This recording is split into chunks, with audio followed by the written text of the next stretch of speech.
Hello again.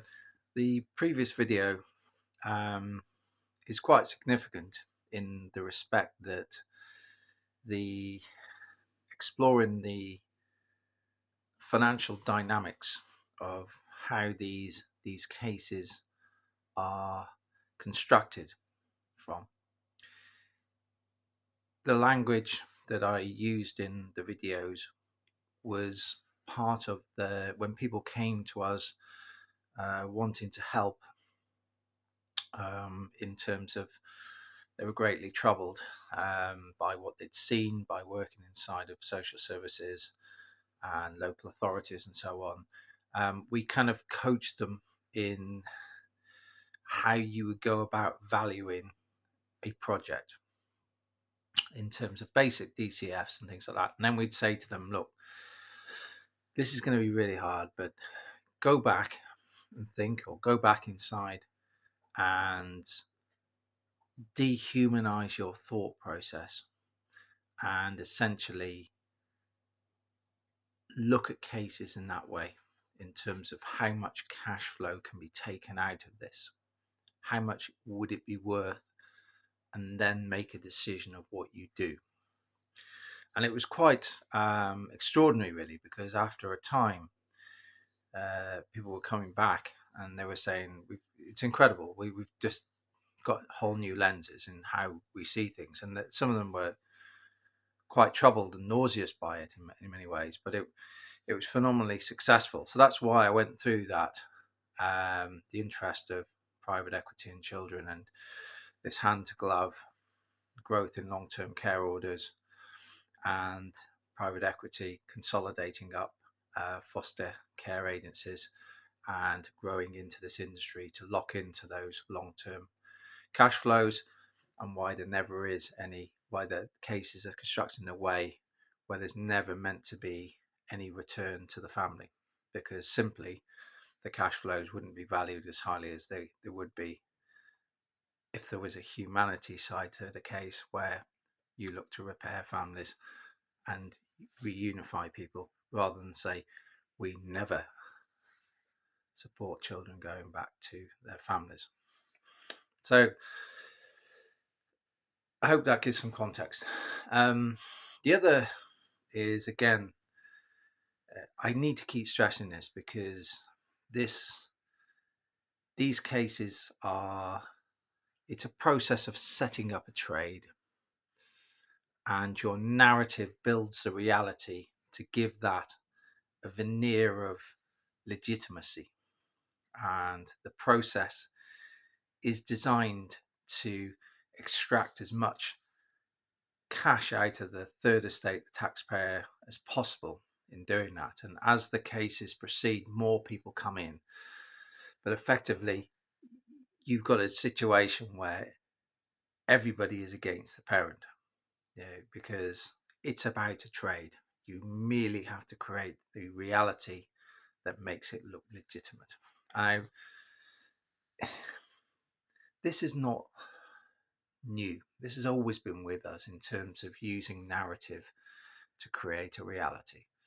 And it's, for instance, if you looked now at this situation in Ukraine, and for what it's worth, I know people will say you're a Russian asset, this or this. It's absolute nonsense. I support nobody. But for instance, do I think Putin's all good? Far from it. Absolutely not. He's done bad things, as have Western leaders.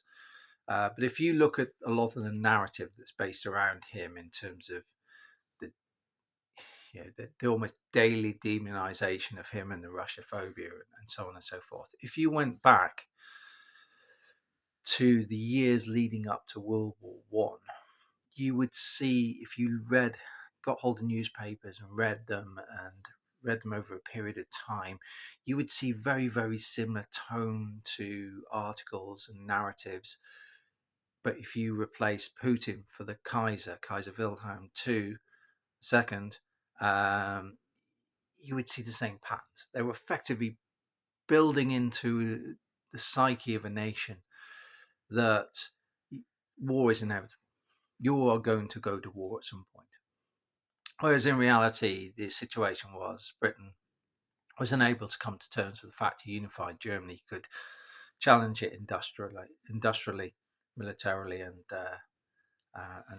in terms of its overall economy as well, often surpass it.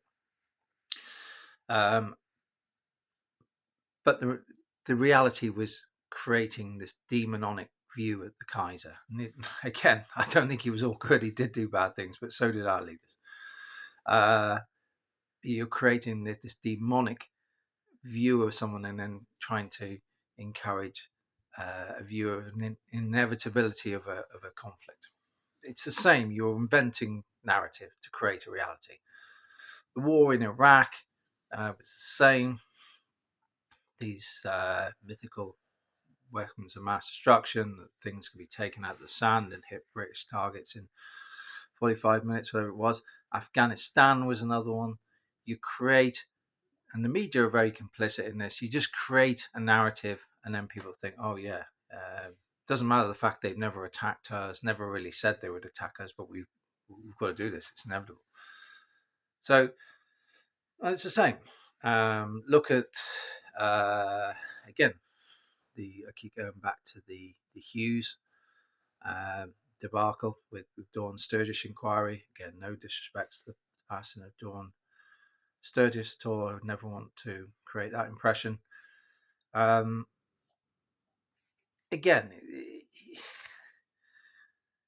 he put out something that was probably some of the worst work I've ever seen.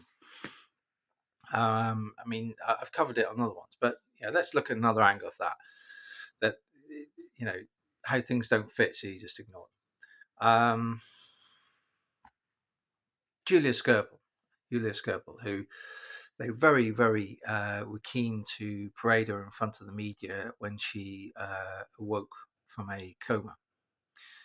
And she released a statement, which I think actually, analysing that statement gives you so much insight, in my opinion. It's the most overlooked piece of this case, in my opinion. But nevertheless, I don't think they realised at the time, because I think what she put out was extremely intelligent in the constraints she faced at that time.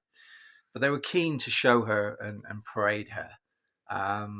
And then when we have the Dawn Sturgis inquiry, she is no longer. It's no longer safe for her to, or Sergei. Never saw Sergei.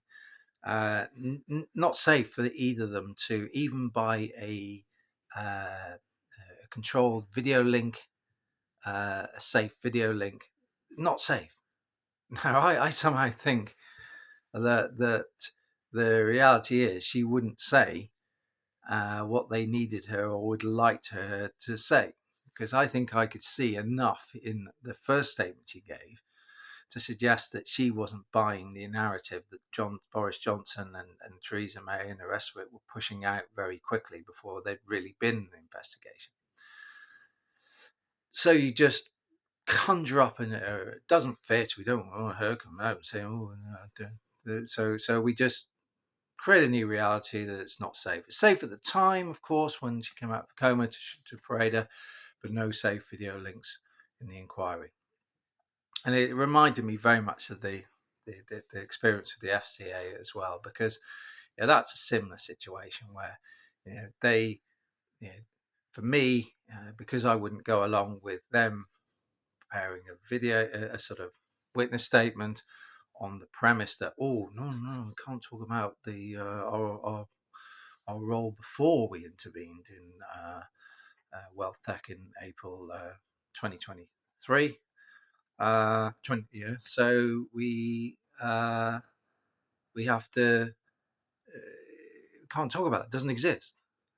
So whereas I said, no, that's not possible. You need the full context. It doesn't excuse the allegations if they're proven, but you can't separate the two. So, not cooperating. So you can see how the narrative just gets built. And similarly with the Barclays case, they come out and they sort of wagging their finger at Barclays and saying, well, Barclays failed to check the FCA register, client money permissions, So they were, this, that, and the other, but they themselves were equally negligent. So with Woodford, Woodford, whatever you think of him, offered full transparency on his portfolio right the way up until the liquidity issues and had to take away for obvious reasons. Then Link made a decision to suspend the fund and then eventually close the fund. The FCA would have had full visibility on all of that, and then but clients ended up in the worst case scenario where assets are fire sold. So if you look at when Link come out and said, okay, there's a scheme of arrangement, but we would have vigorously defended ourselves if we were subject to any action. So the FCA have to kind of completely know they can't take action against Link, so trumpet the scheme of arrangement and say that they have come out with a great outcome for clients, whereas in reality they were as culpable as anybody else. So they say that Woodford didn't show any due skill, care and diligence, defective understanding of responsibilities, but you can levy the same allegations at them. Oh, we can't talk about that. No, that doesn't fit the narrative. So you can see it's all the same. We've always had this, and you either go around life blind and accept it, or you try to look beyond it and get to the truth. And this case is exactly the same.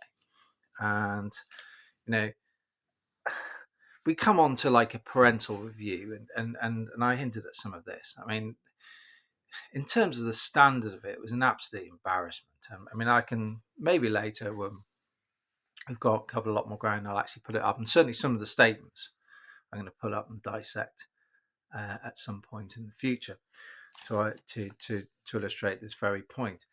But you've got an organisation that from outset said they're against you, that can create its own evidence, create its own narrative, which becomes evidence, and a judge who's aligned with them, who only wants something to sign off the trade. So look at some of the parental review. I mean, one, they really, Grant was tying herself up in knots with this body shaming, trying to say that my wife had not given breakfast to older daughter, where we'd shown evidence where she was leaving it in the car and so on and so forth, trying to say that she wasn't proper access to food. We were commenting on her weight, whereas even the first medical assessment a couple of weeks after they left our care, they both seemed to be perfect weight.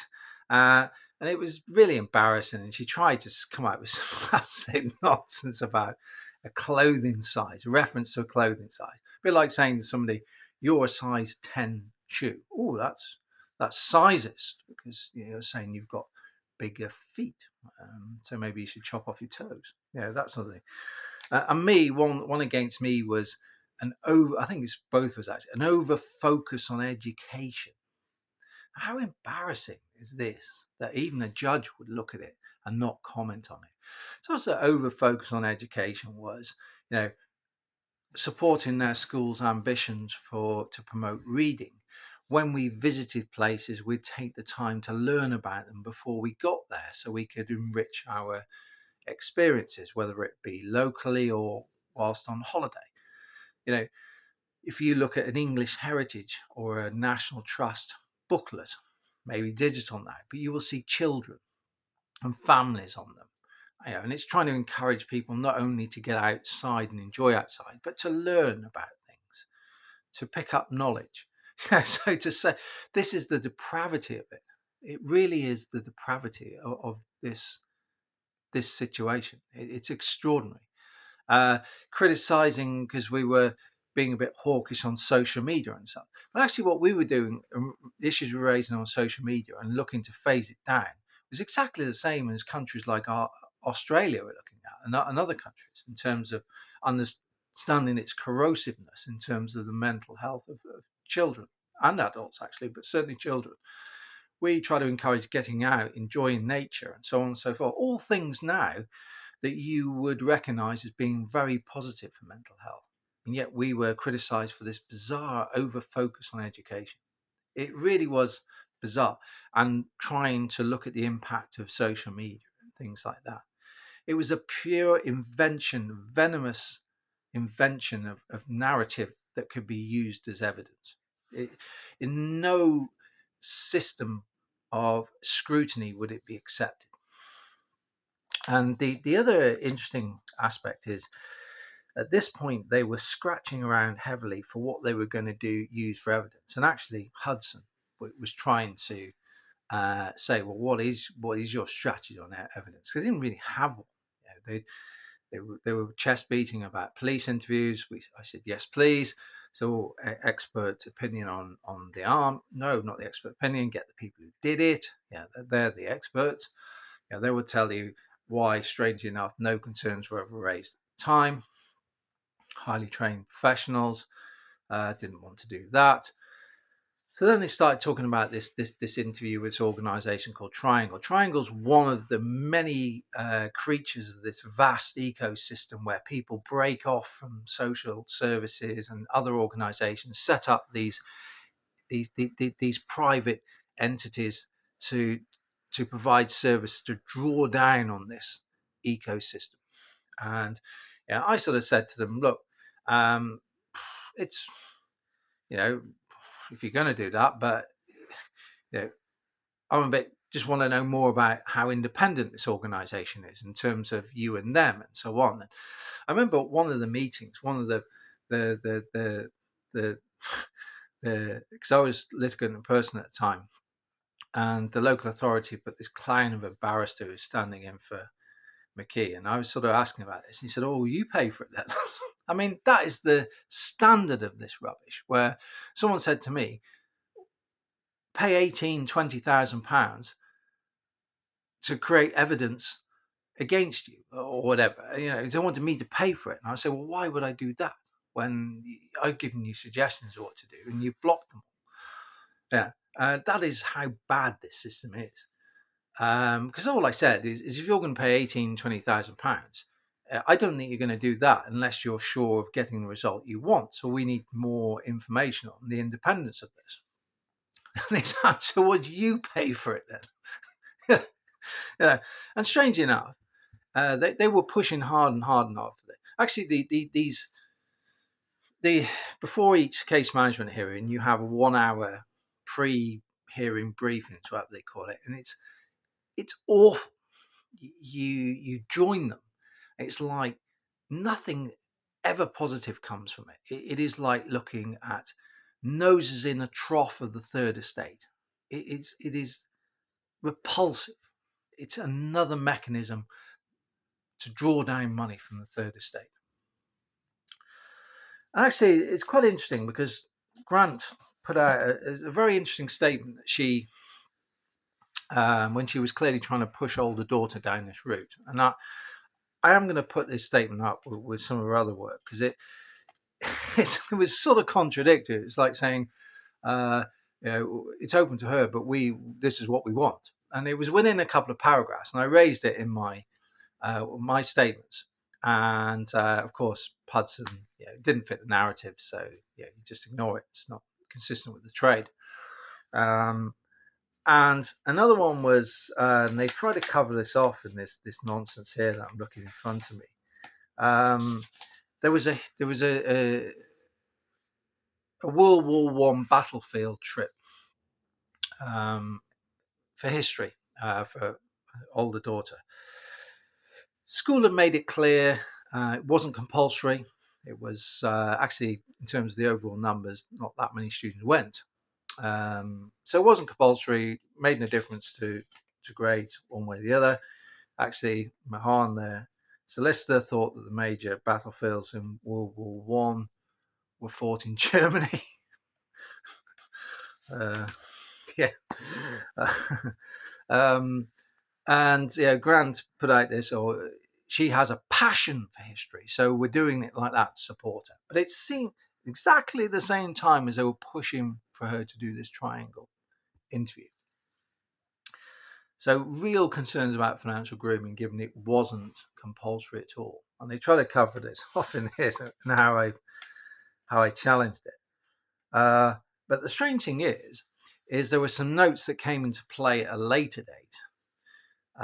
Bearing in mind, the foster care had found these free thinking notes that couldn't be used because even Northumbria police had brought up potential prejudiced angle to that, but because it would cause, my older daughter was very upset when the foster carer had sort of gone over a room and found them and presented them without her authority, without asking her. So they were kind of knocked out, but we did catch sight of them, and it was like a recreation of something you'd find on the internet. But yeah, they didn't really go anywhere. And anyway, so they did try to then say, well, sit down and write some other notes on your own terms, and I'll come back to them because she did that, and there were some extreme peculiarities about those, and they're extremely significant.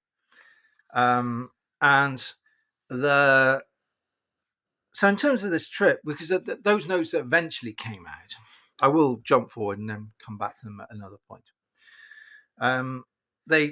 They one of the things they accused me of, this eventually disappeared, is that I was pushing my interests onto older daughter. That's what she said, and so on and so forth. And I assumed you'd have to assume that'd be history, because history is one of my interests. I actually don't have any academic background in it. I actually think the best way to study history is to freestyle and go where your mind takes you. So we had this kind of weird thing where this passion for history, but then the passion had been forced by me, so it was ridiculous.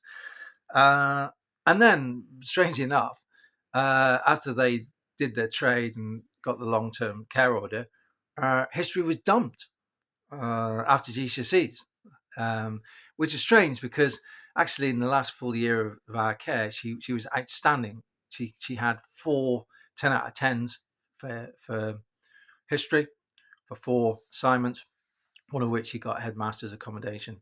They're given out very, very rarely. So it was a essay on World War One. So I was similarly being criticised for foisting my interest on her, but they were passions as well, and they got dumped anyway. So that is the invent. That's what happens when you invent narrative. It's all falls to pieces. But this is a trade. It isn't about facts. This is a trade. And they paid for this trip to. Unfortunately, the narrative of the major battles taking place in Germany in World War One didn't stand. That had to equate itself with reality. And then, they paid for it. And but ironically, she didn't want to do the triangle interview anyway. She didn't want it. Didn't want to do it. And they had to try and backpedal and say, something to do with, what was it? GCSE mocks. Despite the fact the social worker was saying that's the way to go, pushing for it hard, and you can see it in the statement. Then also, she took the money, did the trip for the passion that was forced on her that got dumped anyway, and then didn't do the interview because she didn't want to do it. So that again, it took you to this absurd reality. And again, we put a hell of a lot of attention into this parental assessment and the timing of it with the foster carer's statement. And the foster carer's statement, again, you could see the dovetailing. Why Mahan had written to the group twice and said it was coming, it's coming, and it didn't come because you see it was being delayed to dovetail in.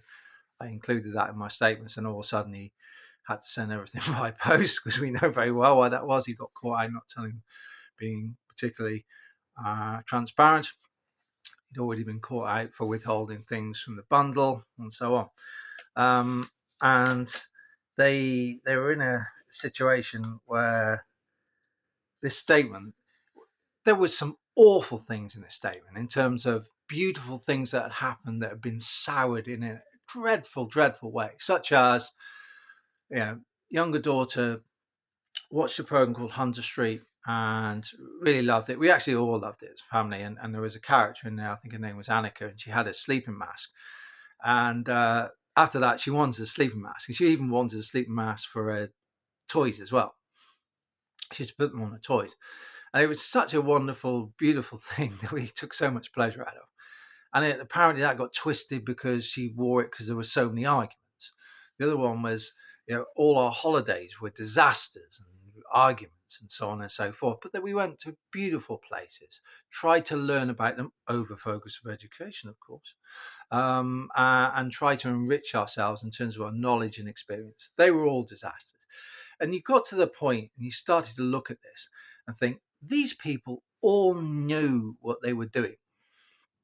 They knew there was good reason to doubt our older daughter in terms of the integrity of what she was saying. They knew that very, very, very well. And many things have happened since that, which I will come back to, which um, validate our concerns, which were all ignored by Rachel Hudson, of course. Didn't fit the trade. And they knew she was suffering. And they even tried to, when she's suffering from nervous tics, because she was going through an awful time. She wanted to come home. No one was listening. All her security had been ripped up in her world, and they knew she was suffering. Even they had to try to bend and twist that against my wife and I. It was despicable stuff. They all knew what they were doing. Everyone that was involved in this knew what was happening. It reminded me very much of my time at Verton Wealth Tech, where, as I explained, I went through an awful time because I was pretty sure there's things that were happening, and I thought effectively an asset management business was being run like a bank, in essence. And I felt that and the strain of that and trying to manage the security of my family and wanting to help clients and save them, knowing that unless you can get others, I didn't have access to the client system, so unless you can get your colleagues to stand with you as a group, you can't do it from inside because it just wouldn't work. And even when you're outside, if you're on your own, you're at risk, as I've shown. And there were people within that organization who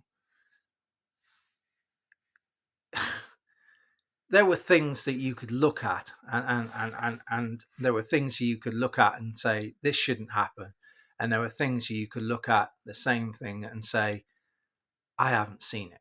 And there was a lot of that going on, and it's exactly the same issue that I saw.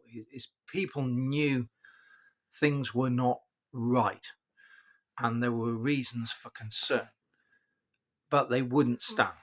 It was easier to pretend you didn't see things. So this master code, this master criminal stuff, allegations of writing some master code that fooled everybody.